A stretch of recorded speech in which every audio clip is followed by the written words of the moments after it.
Have you ever heard a whisper so soft, it felt like the world was holding its breath just to listen? This isn't just a story about a girl who found her voice. It's about the echoes that ripple outward when one person dares to listen, and another to trust. We live in a world that often drowns out the quiet ones, convinced that loudness equals strength.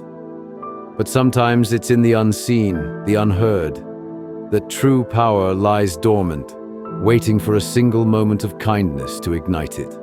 If the quiet courage, the unexpected kindness, and the everyday miracles in this world speak to your heart, don't forget to subscribe and join us on this journey. Because sometimes the voice the world tries to silence becomes the one it remembers the most. Now, let's begin. The wind howled low through the chain-link fences of Haydenfield Middle School, carrying with it not just the chill of autumn, but the chill of expectation, of unspoken hierarchy. The last bell rang, unleashing a torrent of chaotic joy, a joy that, as we often see, can so easily camouflage the cruelty lurking just beneath. Lily Carson, a mere 13, walked with the air of someone who had long grown used to not being seen, or worse, being seen too clearly.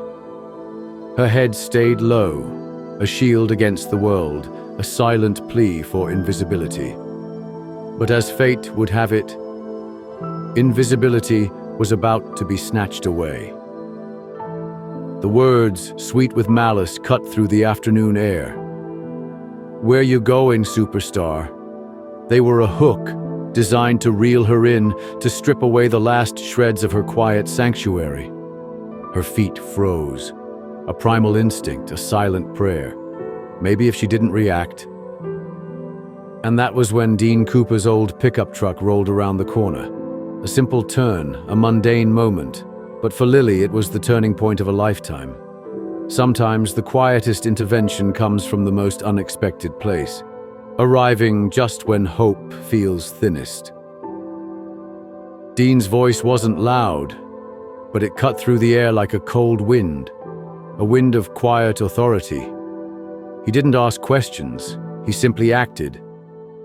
A tall man, weathered but steady, he cast a long shadow across the concrete, not just physically but symbolically, a shadow of protection. The silence in the truck was thick, a shared understanding forming without words. Dean didn't force conversation. He just drove, a silent anchor. And when Lily finally spoke, her voice small against the quiet, her question hung heavy. "You don't even know me. Why did you help me?" Dean thought about it, about the daughter he once had, the one who used to hum songs into the quiet spaces of the house, the one he couldn't protect. He didn't speak of her directly, not yet. But his answer, simple yet profound, carried the weight of a lifetime. Because someone should have. Dean pulled into his driveway, an old farmhouse, worn but welcoming. The garage door was open, revealing a dusty, upright piano, a silent testament to a life once filled with melody. He asked, "You ever sing with a piano? Want to?" It was more than a question. It was an invitation. An invitation to a space where sound was not a weapon, but a welcome. And for the first time in her life, Lily sang, not because she was told to, not out of fear, but because someone had made space for her voice to be heard. The first note hung in the air like dust in a shaft of sunlight, fragile, suspended, unsure if it belonged.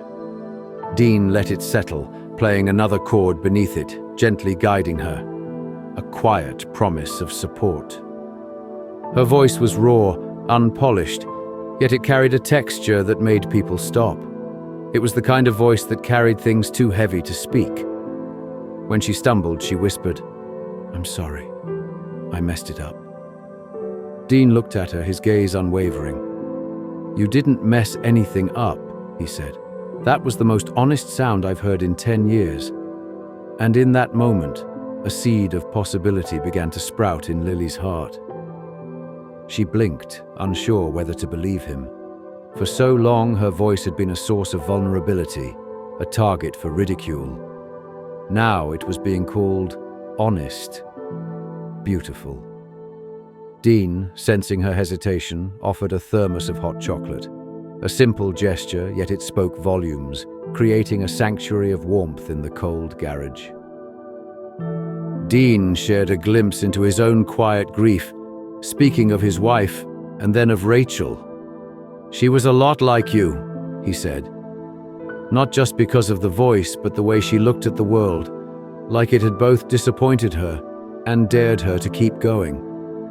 The silence that followed was softer now, like the quiet after a prayer. A shared understanding of loss and the quiet courage to keep going.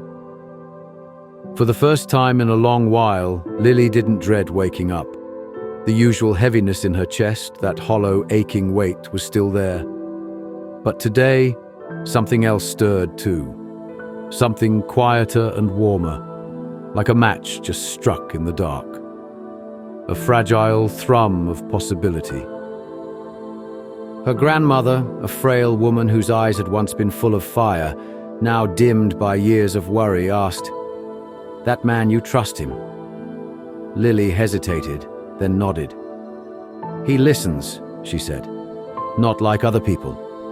And her grandmother, with the weary wisdom of age, simply replied, "That's rare. Don't waste it." A poignant warning, a quiet blessing. Dean's garage looked different now, not because it had changed physically, but because Lily was beginning to see it differently. It no longer felt like a forgotten room. It felt like a place where things might begin. Dean had cleared a space just for her. A metal stool, a music stand, a notebook with her name written in clean block letters. A sanctuary built of quiet intention. He called it her songwriting corner, a sacred spot for every artist. "You really think I'm an artist?" she asked. "I think you're something," Dean replied, "and I'd rather help you figure out what that is than try to label it too early." It was a simple truth, yet it unlocked something within Lily. For the first time, she truly laughed. A genuine, unburdened sound. That night, Dean couldn't sleep. He sat in the dark, playing back Lily's humming. He didn't know what would come of this, didn't even know what he was doing. But he knew one thing. That girl had a voice the world needed to hear. And this time, he would not fail to protect it. It was a promise to Lily, and perhaps a silent vow to Rachel. They sat on the back steps, simple sandwiches in hand. Lily asked, "Why music?"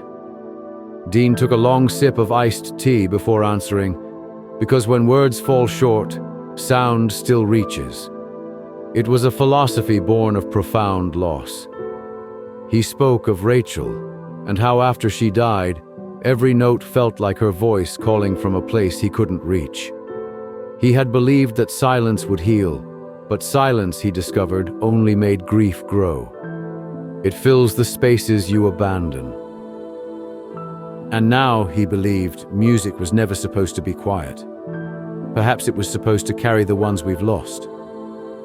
Later that day, Lily sang the full first verse of her song. It wasn't perfect. Her voice cracked. She forgot a line. But when she finished, Dean knelt before her. "Lily," he said gently, "that was brave." Not because it was flawless, but because it was real. That's the kind of singing people don't forget. Her eyes shimmered with something new, disbelief merging with burgeoning hope. That evening, after Lily had gone home, Dean sat alone in the garage. He recorded her voice onto a cassette, the hiss of the old tape deck making it sound like it had come from another time. He labeled it simply, "Lily, Day 3. Then he slid the tape into a small wooden box, right beside another older tape labeled Rachel, Last Song.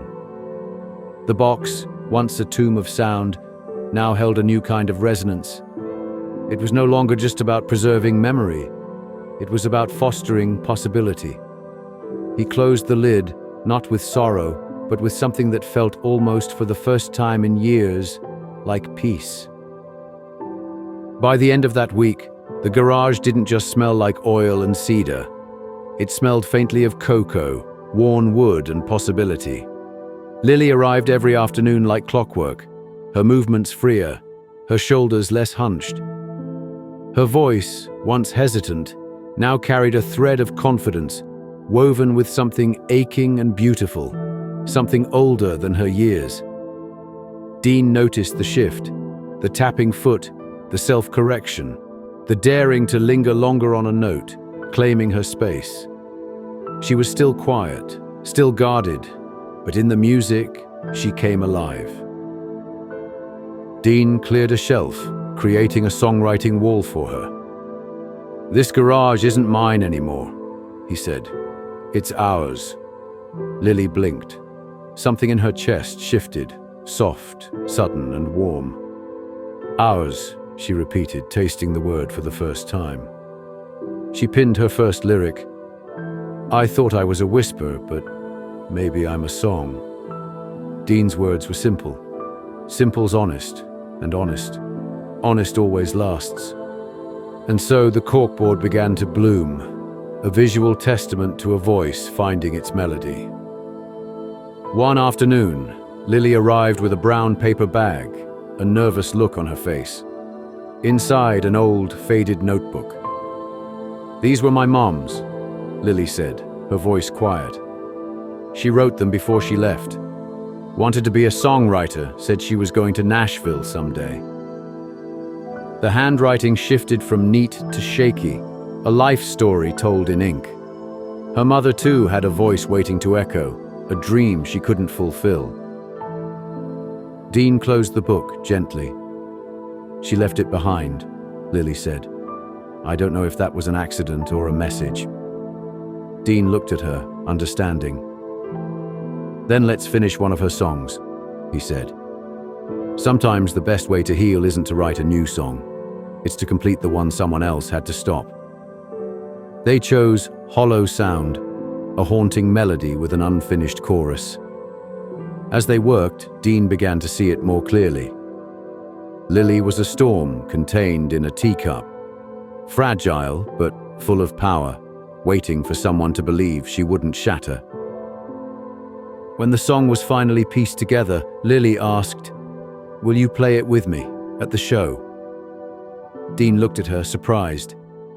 "You want me on stage?" She nodded, her conviction clear. "It was never just my voice. It was always both of us." The thought of a public stage stirred something ancient and painful in Dean. His last performance had been at Rachel's school, a month before she passed. Music then had turned from balm to blade. He hadn't touched it in public since, but now, looking at Lily, he saw a different kind of moment. This wasn't just performance. This was restoration. This was carrying the lost, not just in memory, but in melody. He exhaled slowly. "All right," he said. "I'll play." That night, Dean sat alone, looking at the corkboard, the lyrics, the lamp, the notebook of a mother who had tried but couldn't stay. He realized something profound. This place, once filled with silence, was now echoing with beginnings. He played Rachel's final tape, her imperfect young voice filling the room. Then, Lily's most recent recording. Two voices, years apart. One unfinished, the other just beginning. And in that fragile transition, Dean felt something rare. Peace. And maybe even purpose. The first frost came quietly, leaving a fine lace of silver on Dean's porch steps. The world looked cleaner in the cold, crisp, outlined like sheet music before the melody. Dean stood in the garage listening to Lily's voice, a soft hum, unfinished but not uncertain. He placed the tape in the cedar box, a tangible reminder of the voices he now carried. The box, once a private sanctuary of grief, now held the promise of shared healing. Lily practiced, her initial hesitancy slowly giving way to a quiet determination. Dean, too, prepared, his actions deliberate, a quiet ritual of return. Her grandmother, whose worry had etched itself onto her face, offered a small token, a silent blessing, each preparing in their own way for the moment when a quiet voice would finally be heard. The school auditorium, typically a place of mundane assemblies, was now abuzz with nervous energy. Other hopefuls bustled around, but Lily remained focused, her eyes on Dean. They passed by the very faces that had once tried to silence her, a brief, silent acknowledgement of a changed reality. But the bully's surprise held no power now. Lily's gaze was fixed on the stage, on the promise that lay beyond the fear. Backstage, the air vibrated with anticipation. Dean's words were simple, a gentle touch on her shoulder. "You've got this, we've got this." Not just a promise of musical partnership, but a profound declaration of shared journey. In the audience, Lily's grandmother sat, her hands clutched tight, a mixture of anxiety and a blossoming hope etched on her face. And then it was time. Lily and Dean walked onto the stage. The lights were initially overwhelming, a stark glare that threatened to push Lily back into the shadows she knew so well. But Dean was there, a steady presence, a quiet nod that spoke volumes. They began to play Hollow Sound, a melody that carried the weight of a mother's dreams and the strength of a daughter's burgeoning voice. Lily's voice, once a whisper, now soared, filling the auditorium, reaching every corner. The room, which had expected a cruel joke, was instead stunned into silence. Faces in the crowd softened, tears appeared, and even those who had once mocked her wore expressions of quiet awe, perhaps even regret. This wasn't just a performance, it was a revelation. It was the sound of courage, carried on the wings of kindness. It was the quiet voice, finally allowed to echo. The applause, when it finally broke, was thunderous, a roar of affirmation that washed over Lily and Dean. They bowed together, a partnership forged in vulnerability and hope. Lily's face was beaming, not just with joy but with a newfound radiant confidence. Their journey had changed both their lives forever. Lily, no longer invisible, now walked with her head held high, a melody humming in her heart. Dean, too, found a renewed purpose. His garage no longer a tomb of sound, but a workshop of new beginnings. Because sometimes, the voice the world tries to silence becomes the one it remembers the most. And sometimes, the quietest act of kindness can set off an echo that rings forever. A reminder that in every quiet whisper, there might just be a song waiting to stun the world. The journey continues.